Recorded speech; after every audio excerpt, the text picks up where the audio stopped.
বাঁচানোর ম্যাচে মাঠে নামতে যাচ্ছে বাংলাদেশ। আগের ম্যাচের বাজে ভুল থেকে শিক্ষা নিয়ে ঘুরে দাঁড়াতে চায় মিরাজ বাহিনী। সেই লক্ষ্যে দলে আসতে যাচ্ছে বড়সড় পরিবর্তন।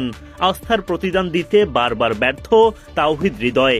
এবার কপাল খুলে যেতে পারে শামীম পাটোয়ারির। ম্যাচ খেলার ফিটনেস ফিরে পেলে অবধারিতভাবে সেরা একাদশে জায়গা করে নেবেন রিশাদ হোসেন। এর বাইরেও অফ ফর্মে থাকা বেশ কয়েকজন খেলোয়াড়ের বাদ পড়া নিয়ে চলছে আলোচনা। শেষ পর্যন্ত সিরিজের দ্বিতীয় ওয়ানডেতে কেমন হতে পারে টাইগারদের সেরা একাদশ, সেটাই দেখে নেওয়া যাক একে একে।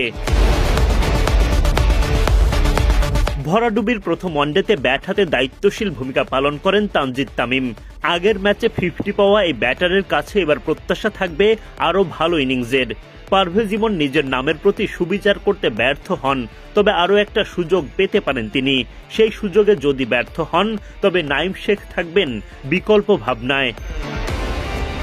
নাজমুল শান্ত শুরুটা ভালোই করেছিলেন, কিন্তু দুর্ভাগ্যজনক রান আউটে উইকেট হারাতে হয়। সিরিজ বাঁচানোর ম্যাচে দলের ব্যাটিং কাণ্ডারি হতে পারেন শান্ত। ওয়ানডে ফরম্যাটে লিটন দাসের সময়টা একেবারেই ভালো যাচ্ছে না। চ্যাম্পিয়ন্স ট্রফির দল থেকে বাদ পড়ার পর ফিরে এসেও সুবিধা করতে পারছেন না। ওডিআইতে দলে জায়গা ধরে রাখতে হলে এবার যে লিটনকে সফল হতেই হবে। তাওহিদ হৃদয়ের অফ ফর্ম নিয়ে দুশ্চিন্তা চারপাশে।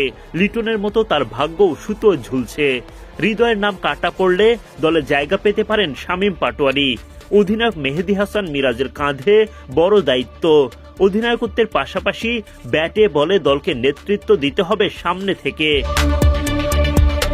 আগের ম্যাচে শেষ দিকে ব্যাটিংয়ে নেমে 50 তুলে নেন জাকির আলী অনিক, কিন্তু সেই একাকী লড়াই খুব একটা কাজে আসেনি। তবে সিরিজ বাঁচানোর ম্যাচে তার ব্যাটে দারুণ একটা নখ দেখতেই চাইবেন ভক্তরা।